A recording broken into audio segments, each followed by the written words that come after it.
नमस्कार बच्चों, मंजरी इस पाठ्य पुस्तक में फिर से एक बार आपका स्वागत है।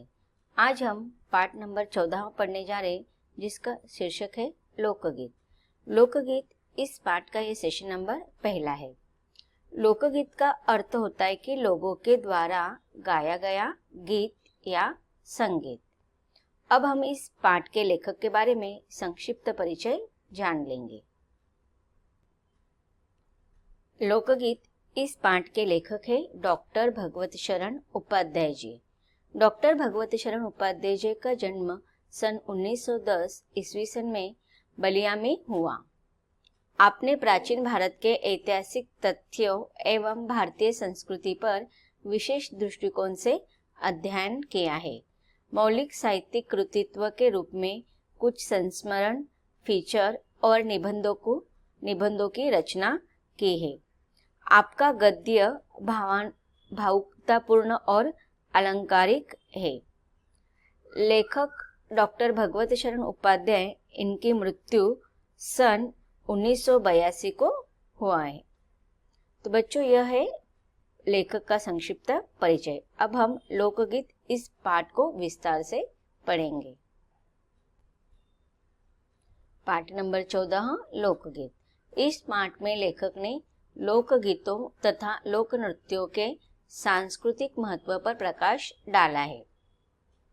जैसे कि मैंने आपको पहले ही बोला है कि लोकगीत का अर्थ क्या होता है या लोक नृत्य का अर्थ क्या होता है। कि लोकगीत का अर्थ होता है कि लोगों के द्वारा गाए गए गीत। इन गीतों के कोई रचनाकार नहीं होते हैं। अधिकतर ये जो गीत होते हैं वो ग्रामीण परंपरा से, ग्रामीण संस्कृति से या ग्रामीण संस्कृति की देन मानी जाती है। लोकगीत और लोक नृत्यों में ग्रामीण संस्कृति की झलक, वहाँ की सभ्यता हमें देखने के लिए मिलती है। लोकगीत अपनी लोच, ताजगी और लोकप्रियता में शास्त्रीय और देशी दोनों प्रकार के संगीत से भिन्न है। अब देखिए, लोकगीत जो होते, अगर गीत हमें सामने आता है तो उसके दो प्रकार होते हैं। एक शास्त्रीय गीत का प्रकार है और एक देशी गीत का प्रकार है। तो आज अगर हमें संगीत सीखना है तो उसके लिए हमें एक ट्रेनिंग लेनी पड़ती है अलग प्रकार से, शास्त्रीय संगीत में भी और देशी संगीत में भी। तो उसमें उसकी ट्रेनिंग के साथ साथ हमें बहुत प्रयास करने पड़ते हैं, उनके रियाज करने पड़ते हैं और उसके लिए हमें एक गाइड होते हैं जिसके द्वारा हमें ट्रेनिंग दी जाती है। लेकिन जो लोकगीत होते हैं यह तो लोगों के द्वारा उनके मन से, उनके कल्पना से आए हुए गीत होते हैं। और इन गीतों में अगर देखा जाए तो शास्त्रीय गीत और देशी गीतों से अगर पाया जाए तो इन दोनों संगीतों के प्रकार से लोकगीत की अपनी एक अलग विशेषता है और वह है कि उसकी ताजगीपन, उसका लचीलापन। लोकगीत सीधे जन सामान्य के गीत होते हैं, घर, गांव और नगर की जनता के है ये गीत। अब देखिए, यहाँ पर लेखक हमें लोकगीतों की विशेषताएं बता रहे कि यह जो गीत होते हैं वह आम जनता के, आम लोगों के सीधे साधे जनमानस के गीत होते हैं और यह हर घर का, हर गांव के और हर नगर के जनता के गीत होते हैं। इनके लिए साधना की आवश्यकता नहीं होती है। अब देखिए, जब कोई भी अगर आज हम चीज सीखते हैं, अगर आपको नृत्य करना अच्छा लगता है, आपको गीत गाना अच्छा लगता है, तो उसके लिए आपको एक विशिष्ट उम्र में विशिष्ट प्रकार की पढ़ाई करनी होती है, ट्रेनिंग लेनी होती है और उसके बाद कुछ सालों तक आपको कंटिन्यू उसका रियाज करना पड़ता है और प्रैक्टिस करने के बाद आपको उसमें अच्छे से वो कला अवगत हो जाने के बाद आपको एक उसका सर्टिफिकेट मिलता है। तो उसके लिए हमें कुछ सीखने की जरूरत होती है। लेकिन ये जो लोकगीत होती है, इस लोकगीत की साधना करने की आवश्यकता नहीं होती। उसके लिए किसी स्पेसिफिक जगह पर जाकर कुछ अच्छे शिक्षकों के द्वारा सिखाया नहीं जाता है। उसके लिए किसी विशिष्ट साधना की आवश्यकता नहीं होती है। और यह जो गीत होते हैं वह त्योहार या विशेष अवसरों पर गाए जाते हैं। जैसे कि हमारे घरों में, हमारे गांव में, शहरों में अनेक ऐसे अवसर होते हैं, त्योहार होते हैं, उस समय ये गीत गाए जाते हैं। त्योहार तो हम देखते हैं कि हर जगह पर अलग अलग प्रकार के त्योहार होते हैं। उसी प्रकार घर में भी कुछ अवसर आते हैं, जैसे कि बच्चे का जन्म होता है तो उसके समय खुशहाली के गीत गाए जाते हैं। बच्चे का नामकरण विधि होता है, बच्चे का मुंडन होता है। तो ये जस्ट मैंने आपको उदाहरण दिया। ऐसे तो बहुत सारे अवसर हमारे घर में आते हैं कि शादी का मौसम है, फिर उसका संगीत है, मेहंदी का रस्म है। तो ऐसे अनेक रस्मों पर इस प्रकार के लोकगीत गाए जाते हैं। इनको रचने वाले भी अधिकतर अनपढ़ गांव के ही लोग होते हैं। स्त्रियों ने भी इनकी रचना में विशेष भाग लिया है। ये गीत बाजों की मदद के बिना ही या साधारण ढोलक, झांझ, करताल, बांसुरी आदि की सहायता से गाए जाते हैं। अब हम देखते हैं कि जो हम म्यूजिक सुनते हैं तो उसमें अलग प्रकार के वाद्य यंत्र होते हैं, लेकिन ये जो लोकगीत होते हैं वह सर्वसाधारण अनपढ़ गांव के लोग, अधिकतर स्त्रियों का सहभाग इसमें ज़्यादा होता है। और यह गीत गाते समय किसी भी प्रकार के वाद्य यंत्रों की आवश्यकता नहीं होती है। कभी कभी वो बाजों के मदद से या सर्वसाधारण जो वाद्य यंत्र होते हैं, ढोलक, झांझ, करताल, बांसुरी, इनकी सहायता से भी या बिना इनके वाद्य यंत्रों की सहायता से भी ये गीत गाए जाते हैं। अनेक लोगों ने विविध बोलियों के लोक साहित्य और लोक गीतों के संग्रह पर कमर कसी है और इस प्रकार के अनेक संग्रह प्रकाशित हो चुके हैं। अब हम देखते हैं कि जिस स्थान पर हम जाते हैं वहाँ की मातृभाषा, वहाँ की बोली भाषा अलग अलग होती है। तो हर प्रांत के, हर ग्राम के विविध बोलियों में ये लोक साहित्य और लोक गीत गाए जाते हैं और वहाँ पर कुछ सारे लोगों ने पढ़ाई की, अभ्यास किया। अब हम देखते हैं कि लोक गीतों पर बहुत सारे लोगों ने PhD करके रखे, अलग अलग डिग्रियां लेकर रखे। तो ऐसे बहुत सारे लोग होते हैं कि इन लोक साहित्य पर, लोक गीतों पर क्या करते हैं, अभ्यास करते हैं और उनके संग्रह को इकट्ठा करते हैं। और इस प्रकार से अनेक संग्रह फिर बाद में लोकगीत के रूप में अलग अलग बोली भाषा में, अलग अलग मातृभाषा में प्रकाशित हो जाते हैं और आगे चलकर वह प्रसिद्ध होते हैं।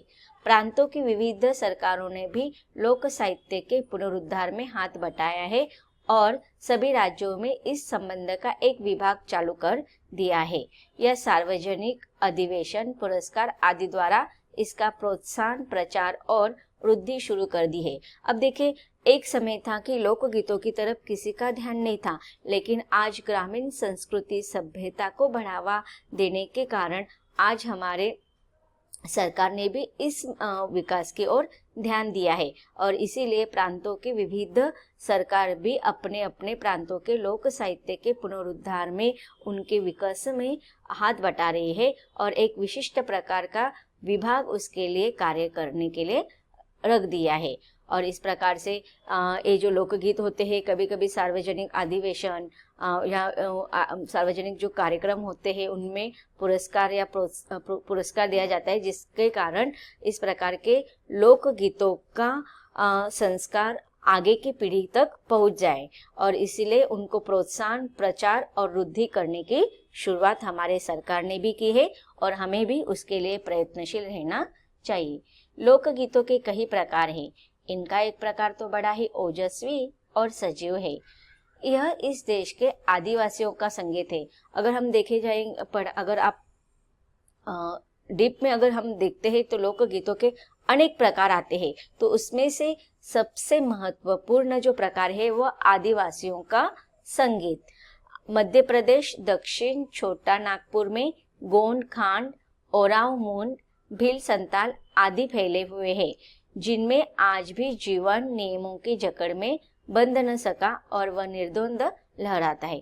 अब देखिए, यहाँ पर जो आदिवासी संगीत का जो लोकगीत का प्रकार है उसके बारे में लेखक वर्णन कर रहे हैं कि वो कहाँ पर ज्यादा अधिकतर पाए जाते हैं। तो यहाँ पर उनका नाम लिखा हुआ है। और इस लोकगीतों की विशेषता क्या होती है कि वहाँ के लोगों का जो आम तरीका होता है जीवन जीने का, नियमों की जकड़ के में या नियमों के बंधन में न रहकर वह निर्द्वंद होकर, मुक्त संचारित होकर अपना जो जीवन जीते हैं, वही लोकगीतों में वह गाते हैं। इनके गीत और उनके नृत्य अधिकतर साथ साथ और बड़े बड़े दलों में गाए और नाचे जाते हैं। अब देखिए जो लोकगीत होते हैं आदिवासी भी और अन्य प्रकार के भी जो लोकगीत है वो कोई एक दो व्यक्ति नहीं गाते, तो 20-20, 30-30 लोगों के ग्रुप बनाए जाते हैं और ग्रुप में ही गाए जाते हैं और उसके साथ साथ नृत्य भी किया जाता है। आदमियों और औरतों के दल एक साथ या एक दूसरे में जवाब में गाते हैं, दिशाएं गूंज उठते हैं। अब देखिए लोकगीतों के बहुत सारे प्रकार है, उसमें से अगर आपने सुना होगा सवाल जवाब कि अगर दो ग्रुप होते हैं, आदमियों का अलग और स्त्रियों का अलग, तो आदमी अगर प्रश्न पूछते तो गीतों के रूप में प्रश्न पूछा जाता है और स्त्रियां गीतों के रूप में उसका आंसर देते हैं, उत्तर देते हैं, तो उसको सवाल जवाब। या फिर एक आपने प्रकार भी सुना होगा कि कव्वाली। कव्वाली में यही प्रकार होता है कि इसमें भी प्रश्न पूछा जाता है एक ग्रुप से और दूसरे ग्रुप से उसका आंसर दिया जाता है। तो इस प्रकार से आदमी और औरतों के दल में एक साथ या एक दूसरे के जवाब में गाए जाते हैं और इस प्रकार से यह दिशाएं गूंज उठते हैं लोकगीतों से।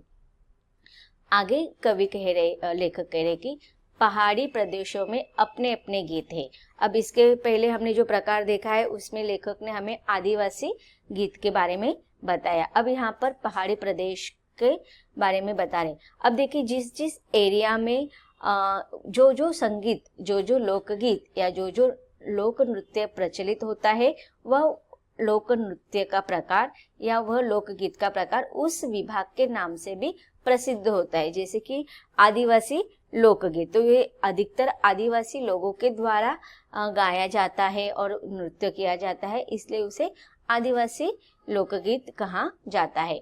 और उसी प्रकार से पहाड़ी प्रदेशों में रहने वाले लोगों का भी अपने लोकगीतों का एक विशेष प्रकार होता है। उनके अपने अपने भिन्न रूप होते हैं। उनके अपने अपने भिन्न रूप होते हुए भी अशास्त्रीय होने के कारण उनमें अपनी एक सामान्य भूमि है। अब देखिए अशास्त्रीय, जैसे कि अब हम कहते हैं कि आज जो हम संगीत के या गीतों के प्रकार सुनते हैं, आपने बहुत सारे कार्यक्रम टीवी पर देखे होंगे कि बहुत सारे कार्यक्रम आयोजन किए जाते हैं संगीत के ऊपर, तो उसमें किस प्रकार से बच्चों को ट्रेनिंग दी जाती है गीतों की, तो उसके लिए शास्त्रीय अभ्यास किया जाता है। लेकिन ये जो पहाड़ी प्रदेशों के या ग्रामीण स्थलों के जो लोकगीत होते हैं वह अशास्त्रीय होते हैं। उसमें किसी भी प्रकार के शास्त्र शुद्ध पद्धतियों के द्वारा वह गीतों को गाए नहीं जाते, किसी नियमों के बंधन में वह गीत नहीं गाए जाते हैं। उनके अलग अलग अपने एक भिन्न तरीका होता है और उसमें जो मूल उद्देश्य जो होता है वह समान भूमि की तरफ से होता है कि उनकी जो मूल भावनाएं होते हैं, उनके जो विचार होते हैं, उनके जो कल्पनाएं होते हैं, वही उन गीतों में उभर कर आते हैं। गढ़वाल, किन्नौर, कांगड़ा आदि के अपने अपने गीत हैं और उन्हें गाने की अपनी अपनी विधियां है। उनका अलग नाम भी पड़ गया है पहाड़ी। तो अब देखिए पहाड़ी जो गीत है वह अधिकतर कहाँ पर पाए जाते, तो गढ़वाल, किन्नौर, कांगड़ा आदि स्थलों पर यह पहाड़ी गीत के प्रकार, लोकगीतों के प्रकार हम देख सकते हैं।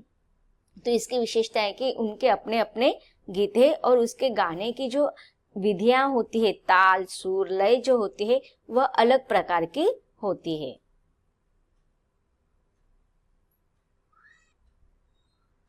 वास्तविक लोकगीत देश के गांवों और देहात में है। इनका संबंध देहात की जनता से है। बड़ी जान होती है इनमें।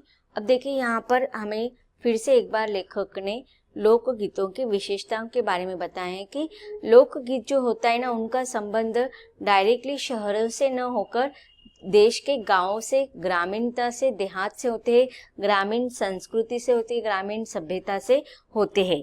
लोकगीत देश के पहाड़ी, जंगली और ग्रामीण क्षेत्रों में अधिक लोकप्रिय होते हैं और वहाँ की जो रसिकता होती है, वहाँ की सरसता होती है, लोक जीवन की जो सुंदरता होती है, मिट्टी की महक होती है, मिट्टी की संस्कृति होती है, तो यह सारे दर्शन हमें लोकगीतों में पाने के लिए मिलते हैं।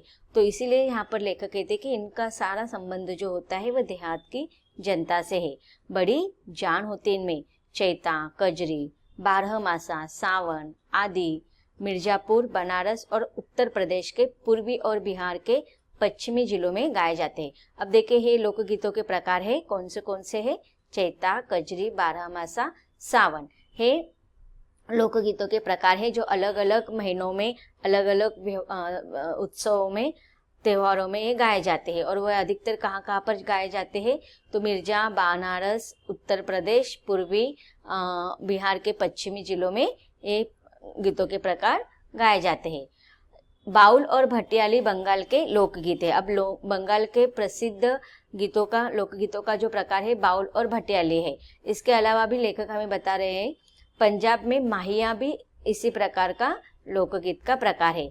उसके साथ साथ पंजाब का गीत का प्रकार आपने सुना भी होगा, हीर रांझा, सोनी महिवाल संबंधित गीत भी पंजाबी में। और ढोला मारू ये जो गीत है वह राजस्थानी गीत का प्रकार है और वो राजस्थान में बड़े चाव से गाए जाते हैं, अर्थात उत्साह से गाए जाते हैं।